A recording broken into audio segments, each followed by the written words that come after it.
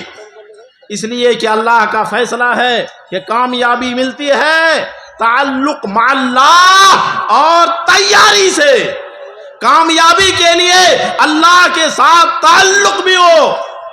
اللہ نے اعلان کیا ہے ان تنصروا اللہ ینصرکم، اللہ کے دین کی مدد کرو اللہ تمہاری مدد کرے گا۔ وہیں اللہ نے اعلان کیا ہے وَأَعِدُّوا لَهُم مَّا اسْتَطَعْتُم مِّن قُوَّةٍ، کہ اپنی استطاعت کے مطابق قوت جمع کرو، تیاری کرو۔